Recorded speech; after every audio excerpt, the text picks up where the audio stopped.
यापूर्वी भाजपच्या संदर्भात मी टिप्पणी केली होती की भाजप ही काँग्रेसचे नेते खाणारी चटकी नाही.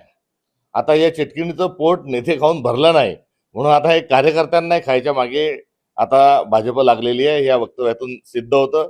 पंडित जवाहरलाल नेहरू हे पहिले पंतप्रधान आणि 52 साली झालेल्या निवडणुकीच्या नंतर 6 हे गैर काँग्रेसी लोकांना मंत्री नेहरूजींनी केलं होतं आणि सांगितलं होतं सगळ्या विचारांचे लोक हे भारतात राहिले पाहिजे, तर आपली लोकशाही ही मजबूत होईल.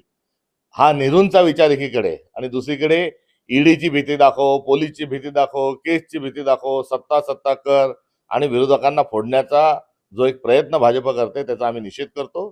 तर दुसऱ्या बाजूला नरेंद्र मोदी नावाचं खूप मोठं एक नेतृत्व केंद्रस्तरीय आमच्याजवळ आहे असं सांगणारं भाजप आणि देवेंद्र फडणवीसांचं गुणगान गाणाऱ्या भाजपने आता त्यांची पोलखोली या वाक्यातून झालेली. याचा अर्थ ना त्यांच्याजवळ कार्यकर्ते आहेत ना त्यांच्याजवळ नेते आहेत.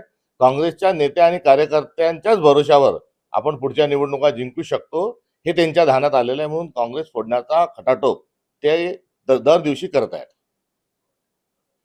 त्यांनी दिलेल्या निमंत्रणावर अजितदादांचं काय उत्तर आहे हे बघणं आता गमतीशीर आणि मजेशीर राहील.